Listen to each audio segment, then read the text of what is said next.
오늘도 이렇게 많은 분들 새벽에 월요일임에도 불구하고 나오셨습니다. 피곤하실 텐데 잠시 후에도 나누겠지만 여러분 같이 이렇게 헌신하는 가운데 하나님의 역사가 더 강하게 나타납니다. 오늘 사도행전 11장 19절부터 보았는데요. 여기 이제 안디옥 교회가 어떻게 형성이 되었는지 그리고 어떻게 쓰임 받았는지 이 내용입니다. 안디옥 교회는 이제 드디어 이방 선교의 전초 기지로 하나님이 이 교회를 세우십니다. 어제 들었던 내용은 이제 최초로 이방인 또 이방인 가정에 복음이 전해져서 이방을 향한 이제 복음의 문이 공식적으로 열려졌던 내용을 우리가 보게 되고, 또 11장 전반부에는 이제 이와 같이 이방인에게도 복음이 전해지고 성령이 임하셨다, 이 사실을 이제 베드로를 통해서 우리 말하자면 수뇌부죠, 예루살렘 교회에 있었던 사도들이 이제 설득을 받는, 그리고 동의하게 되는 내용이 이렇게 기록이 되어 있습니다. 왜냐하면 이제 오늘 19절 이후로 이 안디옥 교회가 세워지는데, 이 예루살렘 교회에서 안디옥 교회로 지도자를 파송하게 돼요. 그가 바로 바나바였습니다. 근데 그들이 먼저 이 이방인이 복음을 받아들였다는 사실에 대해서 동의가 돼야지 지도자를 파송하지 않겠습니까? 그래서 11장 전반부에는 그런 예루살렘 지도자들에 관한 이제 내용이 기록이 되어 있고, 오늘 말씀에 안디옥 교회 내용이 기록이 되어 있습니다. 우리 세천 성도 교회가 이런 안디옥 교회 같은 교회가 됐으면 좋겠다, 이런 생각이 들었어요. 그래서 첫 번째 우리 나눌 부분은 19절 보면, 그때에 스데반의 일로 일어난 환난으로 말미암아 흩어진 자들이, 이렇게 되어 있죠. 자, 여기 우리 8장에 보면은 비슷한 표현이 여기 반복됩니다. 8장에 뭐라고 되어 있냐면 스데반의 일로 큰 박해가 일어났다 그래요. 큰 박해. 그런데 이 큰 박해는 큰 역사를 지금 이루고 있다, 그런 얘기예요. 사마리아의 이 박해 때문에 복음이 전파되고, 지금 예루살렘으로부터 더 저 멀리 북쪽으로, 왼쪽으로는 지중해에 있는 키프로스라고는 구브로라고 성경에 나와 있는 그 섬으로 이제 복음을 들고 들어가고, 그리고 이 내륙 쪽으로는 안디옥, 당시에 로마와 그리스 세계에 있어서 세 번째로 큰 도시라고 해요. 그만큼 인구들이 많았고 정치 중심지고 또 상업 중심지였기 때문에 거긴 유대인만이 아니라 많은 이방인들이 섞여서 살았던 그런 지역에 이제 유대인 개종자들, 그리스도인들이 복음을 들고 안디옥에 갔어요. 이렇게 스데반의 죽음이 기초가 되어서 지금 하나님의 복음이 확산되고 있는 그림을 그리고 있습니다. 여러분, 우리 죽음이라는 거 우리 늘상 교회에서 듣는 이야기지만 잘 안 되고 어려운 이야기고, 또 잘 사는 거, 이 땅에 축복받는 이야기들은 다 환영하는데, 우리 죽음에 관한 것은 그렇게 환영을 잘 받지 못하는 것 같아요. 그러나 복음은 죽음입니다. 그리스도와 함께 십자가에 못 박히는 거, 예수께서 십자가에 돌아가신 거, 그래야 살아나는 거죠. 미랄이 있어야지 열매가 맺혀지는 것입니다. 우리 구체적으로 좀 적용을 해보면, 여러분, 사역의 열매는 언제 나올까요? 우리 죽어지는 태도를 갖출 때 사역의 열매가 나옵니다. 이제 곧 여름 수련회가 이제 부서별로 시작되는데, 그 수련회의 열매는 우리 담당하고 있는 지도자와 그리고 우리 선생님들의 죽어짐의 태도에서 수련의 열매가 결정이 돼요. 얼만큼 아이들을 품고 기도에 헌신하느냐, 이거예요. 수련회 앞에 두고 정말 기도하면, 눈물 뿌려서 기도하면 하나님이 그냥 버려두시지 않더라고요. 눈물 뿌려서, 정말 피눈물 뿌려서 하나님 앞에 기도하면 하나님이 역사를 하십니다. 수련의 역사가 나타나요. 아이들이 기도하게 되고, 그리고 뭔지 모르게 성령의 역사가 수련회 가운데 느껴집니다, 실제로. 그리고 열매가 나타나요. 언제예요? 죽어지는 신앙 태도가 있어야 돼요. 여러분, 설교도 마찬가지입니다. 제가 뭐 설교자지만 설렁설렁 대충 설교 준비하면 아무 열매가 없더라고요. 정말 설교 한 편 놓고 머리 싸매고 초긴장하고, 어쩔 때는 뭐 예전 얘기입니다. 여기 와서 잠 잘 자지만 이 볼펜 들고 정말 이 풀리지 않는 설교 때문에 하나님 앞에 밤을 하얗게 새가면서 새벽 예배 끝나고 아침에 설교하기 전에까지 이 펜을 들고 하나님 앞에 그렇게 씨름할 때 어느 순간 하나님이 역사를, 그 새벽에 손이 부르르 떨릴 정도로 하나님이 역사를 하시고, 그날 설교를 통해서 하나님이 역사를 하세요. 설교도 그래요. 제가 뭐 이제 목회 경력이 얼마 안 됩니다만 목회도 마찬가지라고 여겨집니다. 죽음의 태도인 것 같아요. 슬금슬금 목회하면 아무 열매가 없지 않을까, 그런 생각 들더라고요.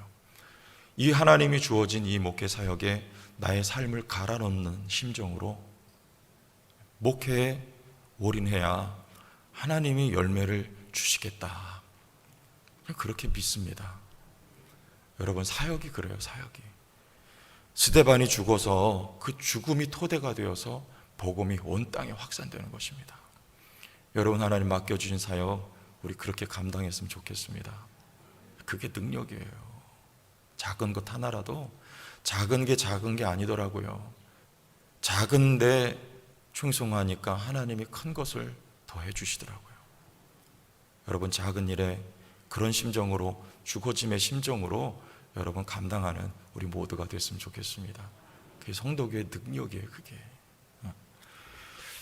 두 번째는 그래서 1절에 다시 19절에 흩어진 자들이 베니기아와 구브로와 안디오까지 이르러 유대인에게만 말씀을 전합니다. 아직 이 분들은 이 유대인이라고 하는 이 담을 넘지를 못하는 거예요. 하나님의 말씀을 깨달지 못하고 있는 것이죠. 하나님은 이 이스라엘 백성을 선택하신 것은 제사장 나라입니다. 이들을 통하여 세계 모든 민족에게 복음이 전파되는 거, 하나님의 백성들이 주께로 돌아오는 거, 이건데 유대인들은 아직 모르죠. 이 사역 방향을 우리가 말씀드리려고 하는 거예요. 유대인만이 아니라 이방인에게 이제 복음이 가죠. 아직까지 여기 갇혀 있어요. 우리의 사역은 어떨까요? 여러분, 요즘엔 거의 수평이동 많잖아요. 이 교회 뭐 여기 제천만이 아니라 전국적인 서울 대도시 마찬가지입니다.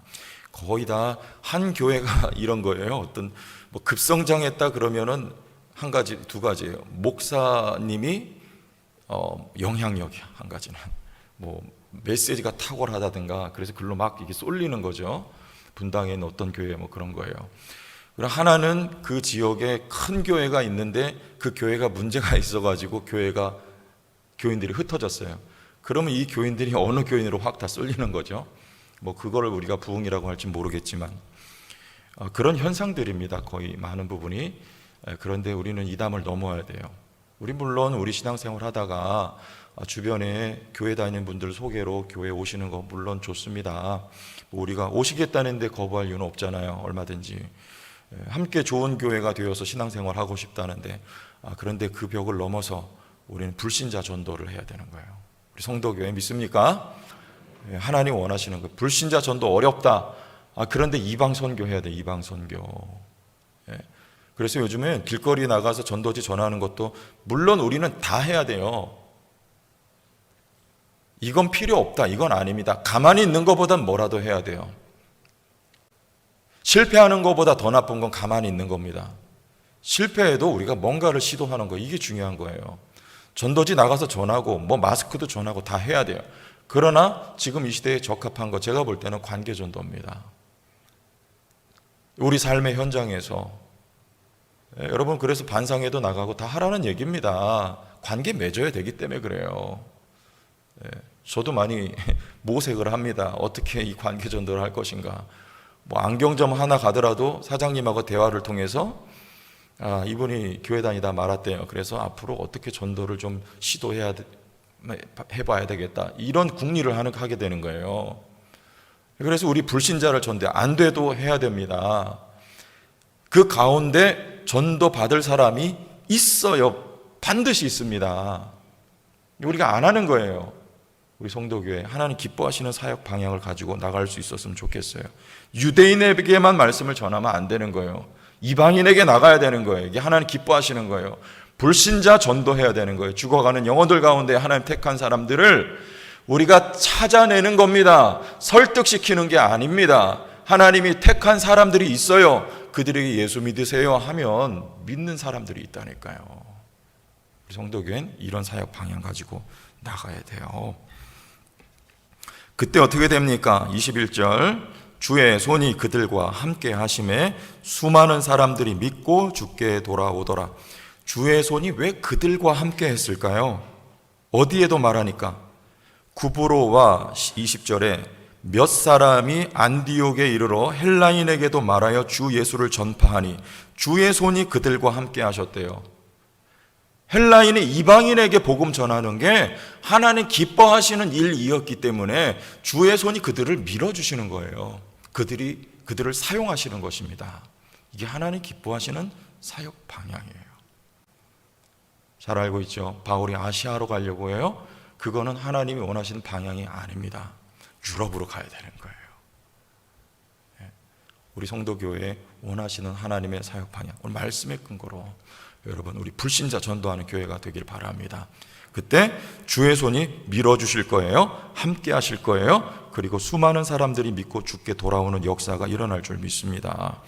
여러분 이거는 그냥 이론상 얘기가 아니에요. 실제로 그렇게 하고 있는 교회들이 많이 있습니다. 교회 가운데 10명이 매달 그렇게 많은 사람들이 세례를 받는데요, 실제로. 그런데 안 믿는 사람들 전도한 회심 성장률이 40%에서 60%라고 해요, 그 교회가. 10명이 새로 믿으면 그 가운데 4명에서 6명이 불신자가 전도되어서 지금 이 시대에 세례를 받는 역사가 있더라는 것입니다. 왜 그 교회는 되는데 나머지 교회는 안 됩니까? 관심의 문제, 믿음의 문제예요. 그리고 방법의 문제입니다. 네. 앞으로 우리 교회는 그렇게 가기를 바라요. 네. 그렇게 할 것입니다. 자, 그 다음에 세 번째는 신앙과 인격입니다. 자, 22절 보세요. 예루살렘 교회가 이 사람들의 소문을 듣고 바나바를 안디옥까지 보내니 23절 그가 이르러 하나님의 은혜를 보고 기뻐하여 모든 사람에게 굳건한 마음으로 주와 함께 머물러 있으라 권하니 어떤 사람입니까? 24절 바나바는 착한 사람이요 성령과 믿음이 충만한 사람이라 이에 큰 무리가 주께 더하여 지더라 그래요. 자, 여기 드디어 이제 예루살렘에서 이방인이 이 복음을 받아들였다.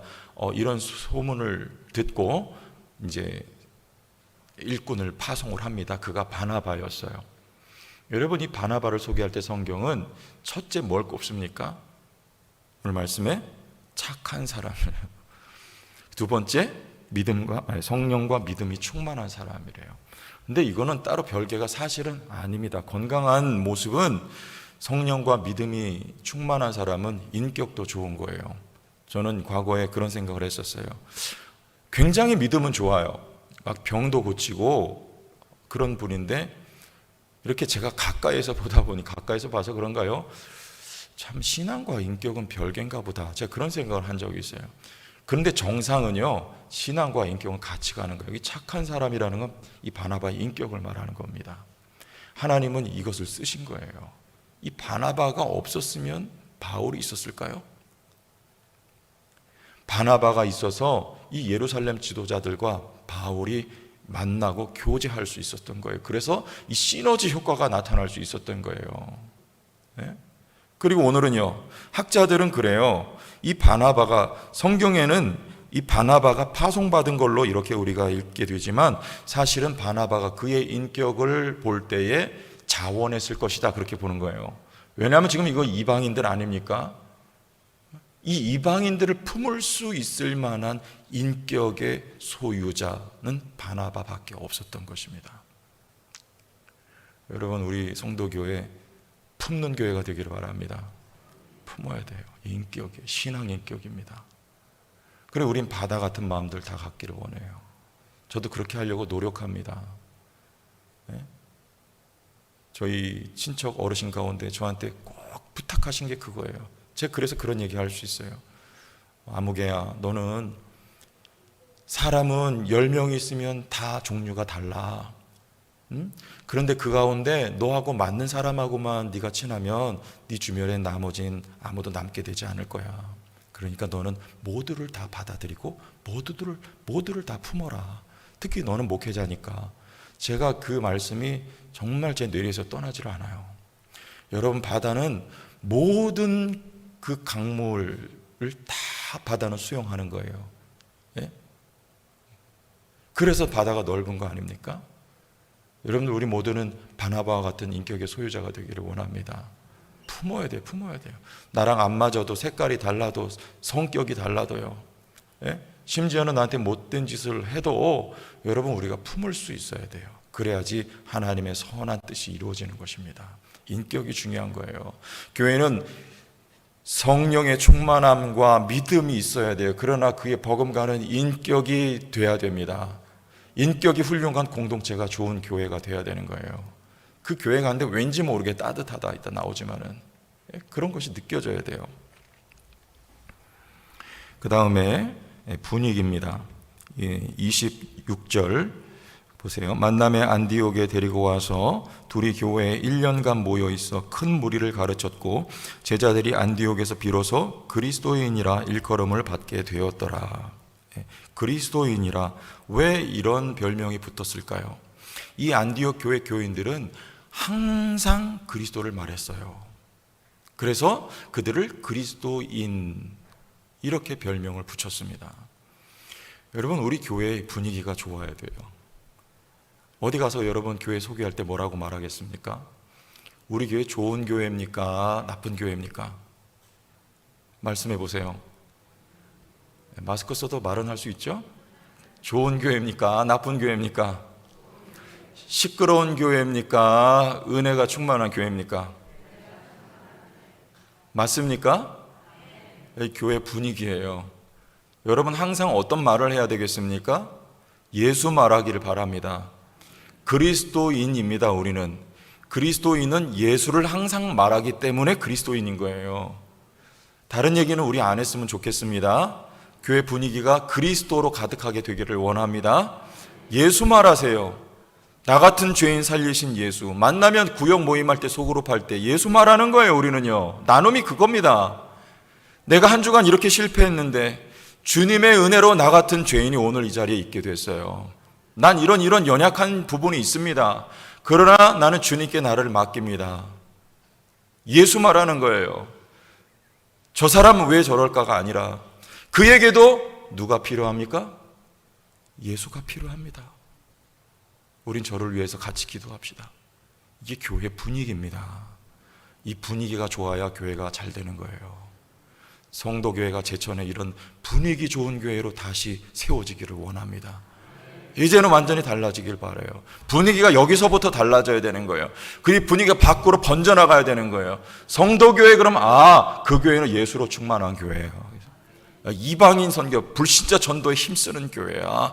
힘있게 사역하는 교회야. 예배가 살아있는 교회야. 그 교회 가면 말씀과 기도가 가득한 교회야. 찬양이 넘치는 교회야. 성도들이 인품이 따뜻한 교회야.